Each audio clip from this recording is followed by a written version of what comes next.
dengan mereka yang aktif atau sudah tidak aktif bekerja. Karena ada status kalau tidak aktif, maka tidak bisa diusulkan.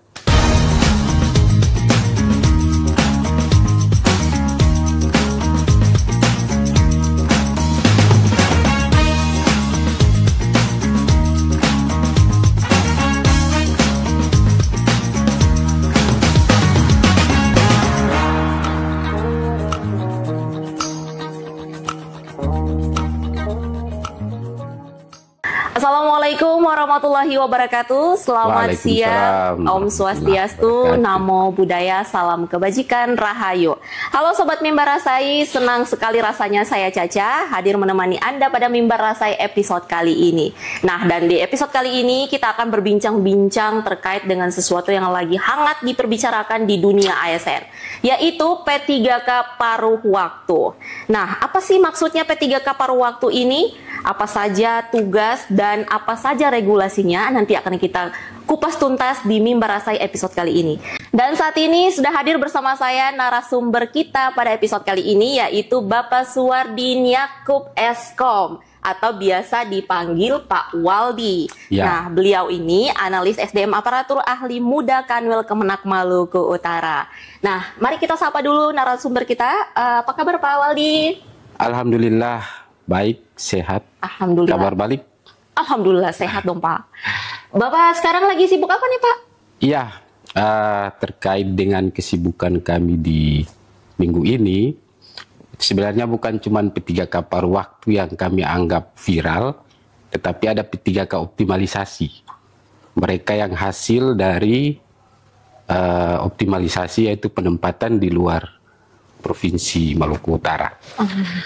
Untuk Maluku Utara sendiri kita ada 71 orang dan alhamdulillah kemarin sesuai hasil koordinasi kami dengan Biro SDM, mereka semua sudah dikembalikan ke Maluku Utara dan pagi tadi kami sudah memulai menginput NIP mereka di aplikasi CISN.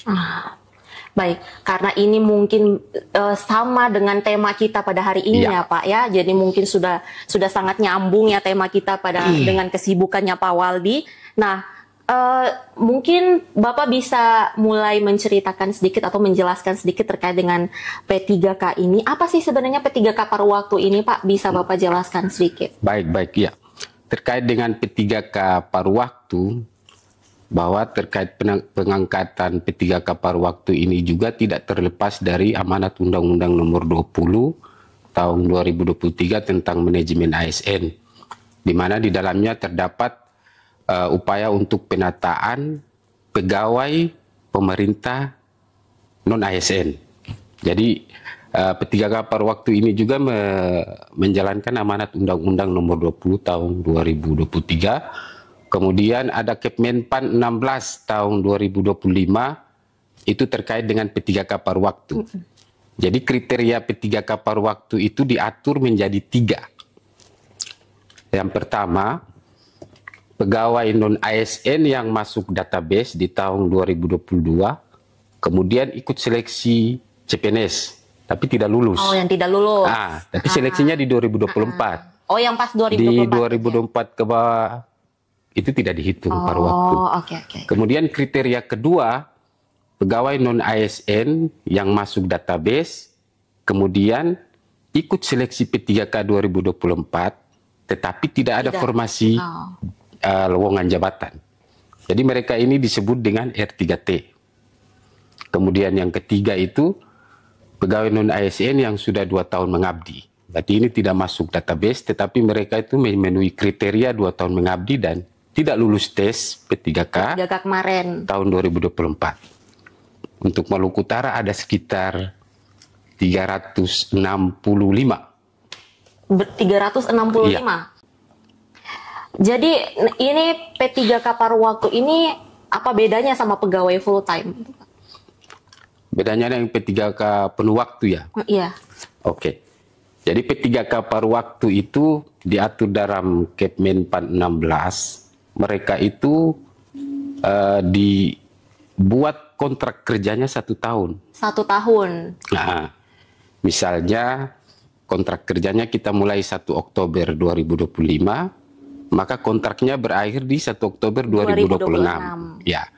Tetapi dalam perjalanan kontrak kerja, P3K ini akan dievaluasi pada waktu ini, karena mereka juga wajib membuat e-kinerja. E-kinerja. Berarti sama seperti kayak ASN. Sama. Bedanya itu di hak mereka, gaji. Gaji. Jadi gaji untuk P3K paruh waktu di Kemenpan 16 pasal 19, mereka itu dibayarkan upah sesuai dengan gaji honor yang mereka terima saat masih honorer. Atau upah minimum UMR nih, UMR minimum di wilayah tertentu. Wilayah tertentu. Kalau untuk Kemenak sendiri di Provinsi Maluku Utara ikutnya UMR Maluku Utara, tahu? Tidak. Tidak. Mereka tetap menggunakan upah saat mereka honor. Waktu honor kemarin. Oh, oke, baik. Kalau misalnya berbicara tentang tugas dan fungsinya P3K paruh waktu nih, apakah mereka setelah diangkat jadi paruh waktu itu tugas dan fungsinya berbeda atau memang sama waktu kayak mereka honor? Oke, kita klasifikasi dulu ini yang masuk P3K ini. Untuk P3K tahap 1, mereka itu tenaga non ASN yang bukan jabatan security, cleaning service, dan driver. Bukan jabatan itu. Itu tahap 1. Yang 3 jabatan ini diakomodir di tahap 2. Yang sekarang lagi proses usulan NIP. Itu ada sekitar 200 lebih yang NIP-nya sudah terbit. Nah, untuk yang paruh waktu, ada yang tidak lulus dari yang tahap 1 kemarin. Iya, yang seleksi kemarin, ya, 2024. Tahun 2024. Kemudian tidak lulus dari tahap 2. Tahap 2. Nah, ini kan kriteria jabatan mereka itu kan berbeda. Kalau yang tahap 1 ada penyuluh, kemudian tahap 2 ini yang 3 jabatan tadi. Iya, yang tadi. Tetapi ketika mereka diangkat menjadi P3K, baik penuh waktu maupun paruh waktu, tugas lama mereka sudah tidak dikerjakan. Oh, sudah tidak dikerjakan? Iya, mereka bekerja sesuai dengan jabatan formasi yang mereka pilih. Oh, begitu. Jadi misalnya ada pengadministrasi perkantoran, penata layanan operasional, kemudian operator layanan operasional. Inilah nama jabatan P3K dan nama jabatan PNS. Kalau tidak salah kita itu di KMA 32 ya, yang kita terbitkan SK terkait dengan jabatan pelaksana. Itu sudah memakai jabatan-jabatan terbaru dari Permenpan RB. Jadi pengadministrasi umum sudah hilang. Jadi intinya pekerjaan mereka saat honor tidak dikerjakan lagi. Karena mereka wajib mengisi e-kinerja. Di e-kinerja kan tidak harus, ini tidak dilihat oleh Menpan RB, e-kinerjanya itu jangan berisi terkait pekerjaan mengemudi, menjaga kantor, menyapu, itu tidak bisa. Karena itu pekerjaan non-ASN. Non-ASN. Sementara mereka sudah diangkat. Jadi pekerjaan lama mereka sudah tidak dikerjakan. Tapi bagaimana posisi security? Nah itu ada di Undang-Undang 20 di pasal 64 terkait dengan larangan mengangkat. Itu sudah diatur bahwa PPK atau kepala kantor atau kepala satker dilarang mengangkat tenaga untuk mengisi jabatan non-ASN. Diktumnya dilarang mengangkat, tapi kalau mengontrak masih bisa. Makanya kita pakai mekanisme kontrak. Kontrak berarti ada pihak ketiga atau kontrak langsung? Ini ada pihak ketiga dan dikembalikan ke PPK. PPK dalam artian kepala kantor. Kepala kantor. Berarti kebijakannya ada sesuai dengan kebijakan kepala kantor.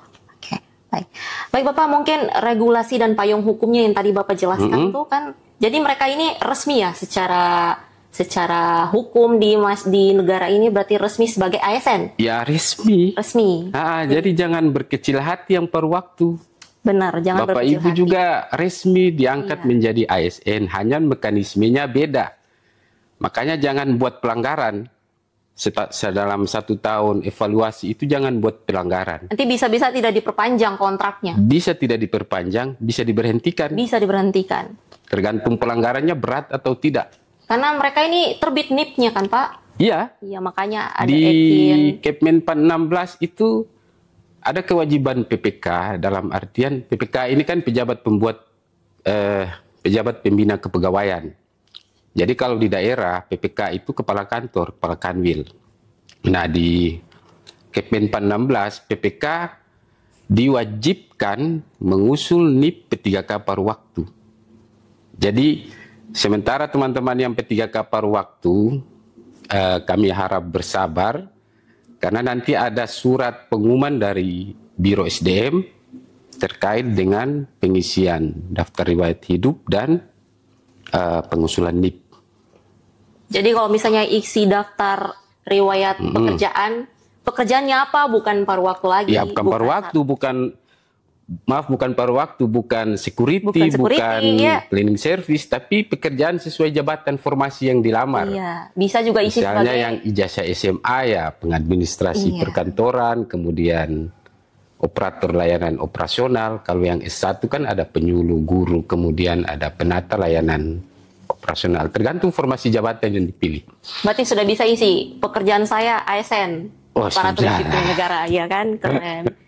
Walaupun di sebelumnya satpam gitu, tapi setelah diangkat sudah jadi ASN. Terkait dengan jam kerja itu kan diatur dalam Kepmen 16 juga.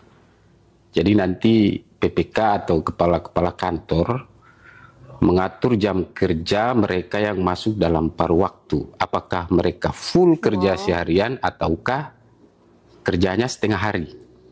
Nah, ini tergantung kebijakan masing-masing kepala satker lah. Oh, begitu. Berarti sekali lagi kembali ke kebijakan pimpinan. Ya. Oke, baik. Mungkin di terakhir ini, tantangan untuk Bapak sendiri nih, selaku yang mengurus kepegawaian-kepegawaian ini, tantangan dan harapannya ke depan bagaimana, Pak?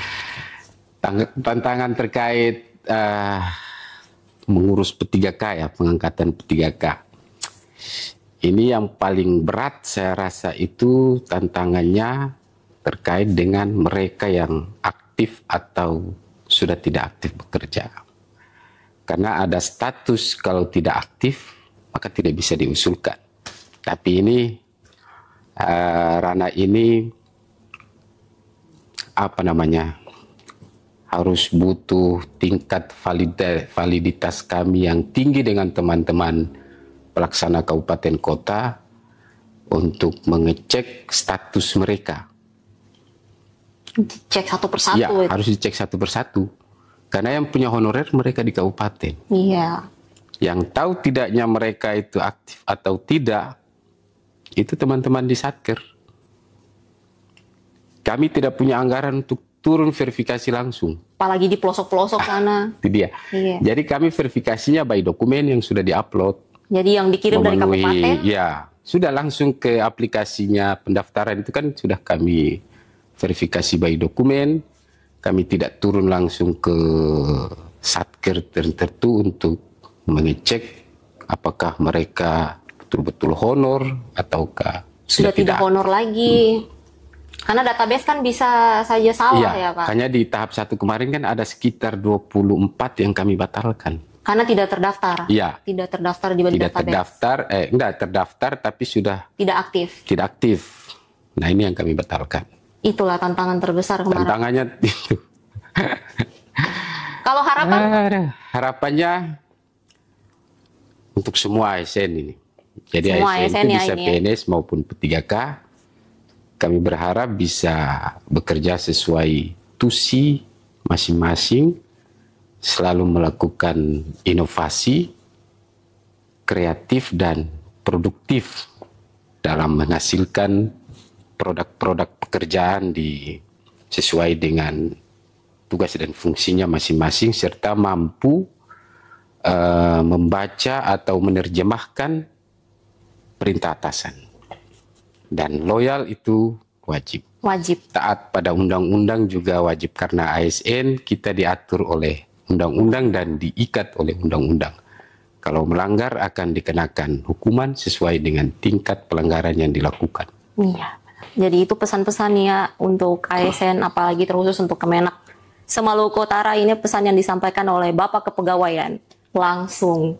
Jadi jadilah ASN yang modern tapi tetap patuh terhadap undang-undang dan aturan. Patuh terhadap undang-undang itu wajib. Wajib. Dan yang sasi yang 71 orang yang penempatan di luar, ini P3 tahap 2 ini, yang sementara kami proses NIP agar selalu memantau informasi di grup WA, karena ketika BKN memeriksa dokumen kemudian ada kesalahan, kami akan meminta dokumen tersebut untuk kami perbaiki. Kemudian yang paruh waktu, kami mohon bersabar, mungkin dalam minggu ini terbit surat pengumuman terkait dengan pemberkasan NIP dan pengisian daftar riwayat hidup. Selalu semangat untuk teman-teman yang paruh waktu. Selalu semangat dan tetap pantau ya informasi-informasi. Jadi standby aja gitu. Nanti bisa suatu waktu dihubungi untuk minta keterangan apa-apa untuk kelancaran dan perbaikan dokumen ini. Iya, baik. Bapak masih ada lagi yang mau disampaikan? Untuk sementara itu saja dulu yang. Ya, jadi makin jelas nih ya, Sobat Mimbar Rasai, ternyata P3K paruh waktu ini bisa jadi solusi buat kebutuhan negara atau kebutuhan tenaga ahli di instansi pemerintah dengan sistem kerja yang lebih fleksibel.